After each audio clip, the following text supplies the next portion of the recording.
Wow. Real Madrid prove once again why they are the kings of Europe. I mean, what else can you say about them at this point? That was a stunning comeback, but equally a pitiful second half performance from Liverpool after such a great start for them. Welcome everyone. I'm Adrian, and let's go through all that happened this week in the Champions League. Also, we'll have a Roots of the Rivalry video for you tomorrow, so be sure to come through, expand your football horizons, and learn about a rivalry and football culture you may not be familiar with already. In Germany, Napoli were welcomed by the wild crowds that blessed the Waldstadion stands in a match that was always going to be very difficult for Eintracht Frankfurt, as it isn't a stretch to say that Napoli have been the best team in Europe this season. They've been the most consistent throughout. They've handed out drubbings to teams of all statures, and all the while, they've done it while playing some beautiful football. This match was no different, to be honest, as Napoli did take a few minutes to really get into this game, but once they did, there was only ever one outcome, it felt like. For all of the possession and some of the attacking verve they showed in the first 10 to 15 minutes or so, Frankfurt failed to capitalize. And as the match rolled on, Napoli got better and better. One of the standout performers, and eventually named man of the match actually, was Chucky Lozano. He had the closest call early in the 33rd minute, good run from the wing to come inside, but he hit the post. From there, Osimhen was just caught on the edge of the box and a penalty was awarded. But from the spot, big man Kevin Trapp made a great save at full stretch, stopping Kvaratskhelia. The consistency of the attackers from Napoli has been remarkable, and consistency is ultimately what separates many teams from one another, right? It's one thing to go on a good run. Any team can do that at any moment.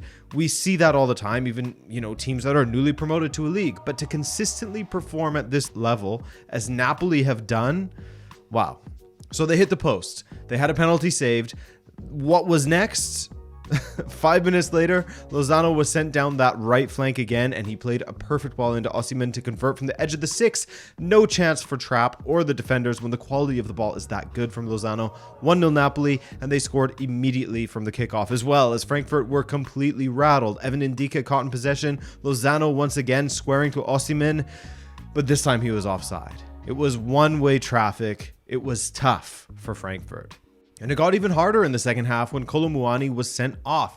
I feel for him a bit because he got the ball first as Anguissa was sliding in, but it was just the follow through that looked ugly when you pause the image, although things should be watched in plain motion. But anyway, as you can see here, studs where they shouldn't be, but the context of it all, you feel for Kolo Muani in a sense, given he got the ball and Anguissa's movement meeting the ball caused Muani's foot to land where it did. He slid under his foot, basically. That's tough. And that sending off didn't just finish the match for Frankfurt in the 57th minute, but for me, it kind of ended the whole tie for them. As I always mention, his numbers are crazy, 15 goals and 14 assists. He is a massive piece of Frankfurt's success going forward, and now he's out for the second leg as well. That's very difficult for Eintracht Frankfurt. From there, Napoli turned on the style as Kvaratskhelia got his contractually obliged goal contribution. His penalty was saved. He didn't get an assist on the opener, but he is inevitable. Sexy backheel to Di Lorenzo, and the captain rolled it in. 2-0 Napoli at the Waldstadion, and the result as was expected, perhaps not in the way that we expected things to go though, with Kolo Muani getting sent off.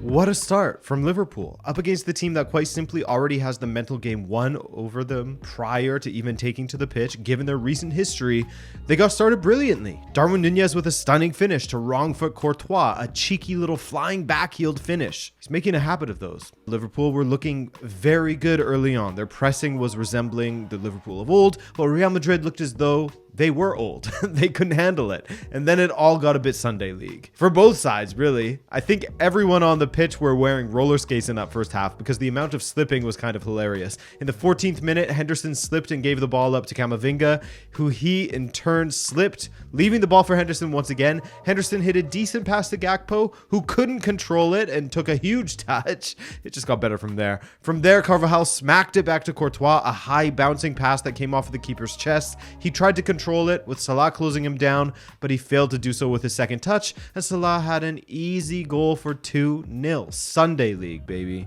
It was a weird one, man. Like I said, Both teams embodied Sunday League, and it wouldn't end there. But first, after going down 2-0, you still cannot ever count out Real Madrid. And it's funny because there are so many ways you can look at football. At this point, at 2-0 up after beating both Everton and Newcastle United on the trot, you could look at this lead and think, maybe Liverpool are turning a corner in their season. But after what followed, you look back on those 2 wins and you feel the urge to downplay them. Like, it was only Everton. They were helped by a red card versus Newcastle, etc., etc. We took a break from Sunday League action to see a moment of absolute pure class from Vinicius Jr., cutting inside and placing the ball perfectly inside the far post. He nearly did that later in the match as well. That made it 2-1, and then we went back to your local park for an Alisson blunder. I mean, he actually kind of moved away from what he typically does. Get a few touches on the ball, dare the opposing forward to challenge him for it, etc. He rushed his clearance, hitting Vinicius in the leg, and it went straight in 2-2, just like that. And the mental fragility of Liverpool kicked back in. From there, it felt like it could only go one way. In the second half, call it what you like, a lack of focus, a lack of confidence, what have you, but the defending from Liverpool was horrible. An absolutely free header for Militao from a free kick that Joe Gomez really didn't have to give away in the first place. Then it got a bit messy for Liverpool. They had negative control of the midfield as Fabinho looked like a pedestrian and Bajcetic was showing his age.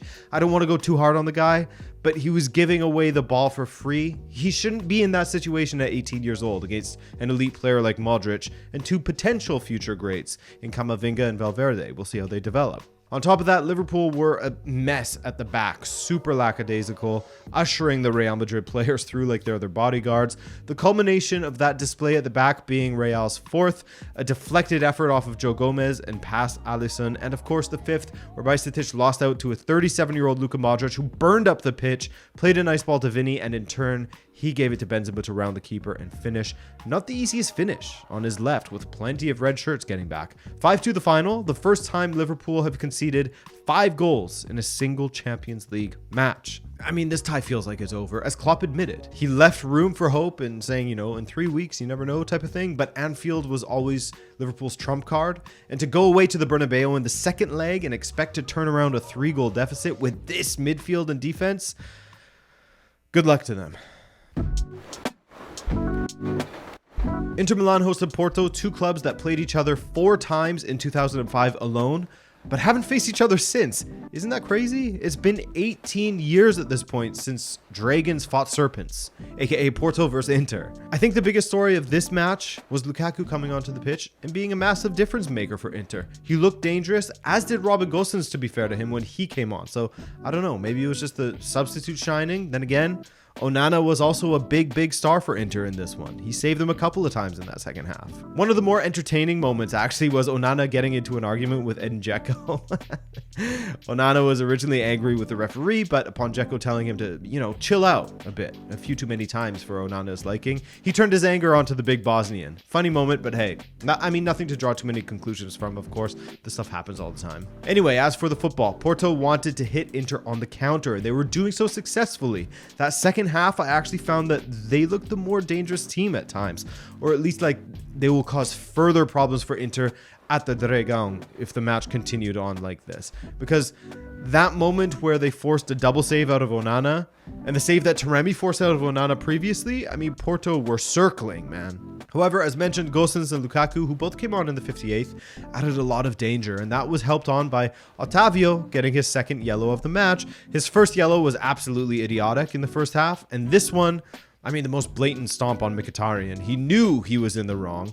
Sure, he tried to argue with the ref for a moment to plead his case, but he walked off with an extremely guilty face, and he will be a big miss for Porto in that second leg. As for the goal, nothing spectacular as Lukaku finished his own rebound, but the more important thing for Inter is that A, he's healthy, and B, coupled with his goal from the weekend, perhaps he is beginning to pick up confidence, He nearly served up a goal for Lautaro at one point as well. So going into the second leg, it's definitely not a foregone conclusion that Inter are through. It's just a single goal deficit, and Porto are quite good at home.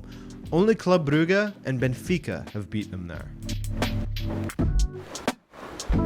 City and Leipzig was a game of 2 halves, and a game where only one team made substitutions. Bit of a weird one from Guardiola to not make a single substitution in this game, especially when The second half was completely different from the first, as alluded to, and that Leipzig were the far better side for most of it. But before we get there, we have the first half to cover, of course, in which City dominated the play mostly, but didn't necessarily rack up incredible scoring opportunities. Part of that was down to Leipzig plugging up the middle third of the park and City's insistence to play through it. It wasn't until City took a more direct route with the likes of Mahrez running in behind that chances started to crop up. The opener from City was weird though. 2 quick mistakes from Leipzig via Schlager and Gvardiol. Schlager to give it away and Gvardiol to suddenly turn into a statue like a troll at sunrise, man. Not sure what he was doing there. I mean, take nothing from Mahrez's finish and a smart move from Gundogan to just shield Gvardiol out of the play, but it was a self-inflicted wound, that goal. But anyway, as mentioned, the second half was completely different, with Leipzig piling on the pressure for much of it and finally getting the breakthrough from a corner. Well, their own breakthrough, of course. And guess who it was? Gvardiol, making up for his earlier lapse. I'm sort of loath to call it a mistake, as he wasn't entirely to blame, but making up for that earlier goal with one of his own. Absolutely dunking on Ruben Dias, who apparently can't jump anymore. I don't know what happened to the guy in the last year or so. 1-1 the final there, and with Nkunku returning and finding some form, Leipzig showed that they can cause City issues, but going to the Etihad is no joke. In spite of their recent struggles with form, only one team has beaten City at the Etihad. That was Brentford, and in fact, they have won every single match but 2 of them. 17 wins, 1 draw, 1 loss. A tall ask for Leipzig, but hey man, this is the Champions League. You never know. Winner takes all. All right, folks, that's all from me here today. I appreciate you coming by, and as a reminder, tomorrow is Roots of the Rivalry Day. So we'll see you then. Ciao.